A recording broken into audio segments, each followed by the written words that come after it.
Es la fortaleza de tu vida para cantar, para reír, para soñar, para seguir. Bienvenido a tu alimento espiritual. Recibe hoy tu pan de vida con Paola y Jorge Galeano. La gracia de Dios nos regala un nuevo día. Hoy veremos un tema llamado Donde Cristo no es bienvenido, yo tampoco.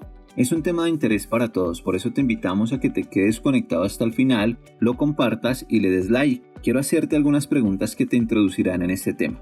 Bueno, recordemos que estamos aprendiendo algunas cosas del Salmo 119, cosas muy lindas y muy prácticas para la vida del verdadero creyente y cómo la palabra de Dios debe estar incrustada en nuestra alma para dirigirnos y para que podamos decidir sabiamente cada día. Este es un versículo que trae muchas preguntas, como por ejemplo, ¿cuál debe ser la actitud del verdadero creyente hacia los hipócritas, hacia los fariseos contemporáneos o hacia los enemigos de la cruz?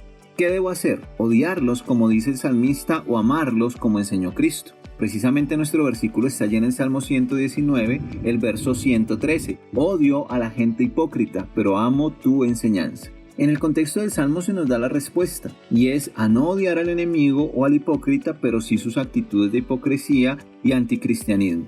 Pero entonces quedamos en el mismo punto.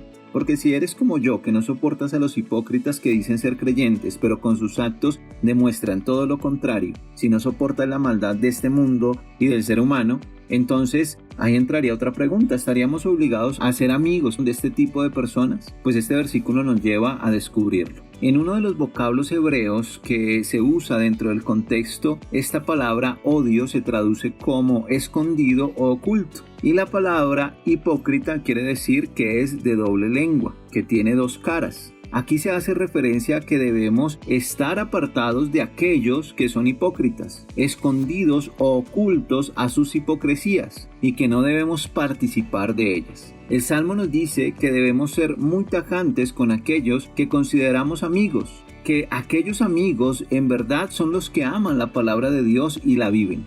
Miremos lo que Jesús nos dice que debemos hacer con los enemigos o hipócritas, que a la final estos hipócritas son peores que aquellos que dicen ser anticristianos o que odian a Dios abiertamente. Allí en Mateo 5:44 dice que debemos bendecir a los que nos maldicen, pero también allí en Mateo 5:44 dice que debemos orar por aquellos que nos persiguen. En Lucas 6:27 dice que debemos hacer bien a aquellos que nos odian. Entonces no debemos levantar oraciones de maldición ni maldecirlos. Debemos orar por ellos pidiendo a Dios misericordia, y si en algún momento tu enemigo lo ves y él necesita una mano que lo levante, tú debes estar dispuesto a hacerlo, porque ese es el verdadero amor. Pero en ningún momento Cristo nos manda a tener comunión con ellos o a que sean nuestros mejores allegados. Eso también lo dice allí en 1 Timoteo capítulo 4 versículos 1 al 5, en 2 Corintios 6:17, por dar solamente dos textos.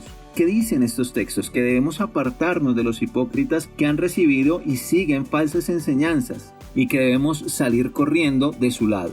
Pero también Cristo animó a sus discípulos a que donde no lo recibían y donde no recibían el verdadero evangelio, debían sacudir el polvo de sus sandalias y de sus pies y salir de allí, salir a otro lugar. Eso lo dice en Marcos capítulo 6 versículo 11. Por eso nuestro deseo desde Ser Integral es a que tengas un corazón genuino en Dios y en su palabra, a que no seas doble, a que no seas hipócrita, porque te estás convirtiendo o no te estás convirtiendo, eres enemigo de Dios y enemigo de la cruz. A que dejes esa hipocresía y falsedad si la tienes aún en tu corazón y pidas a Dios perdón. A que puedas hacer que la palabra de Dios o lo que la palabra de Dios nos enseña, que debemos amar, sí, pero que debemos guardar parámetros, que no debemos tener comunión con aquellos que se burlan de la cruz de Cristo diciendo que son algo que no son, y que debemos también exhortar, corregir con la palabra y con el amor que Dios nos ha dado.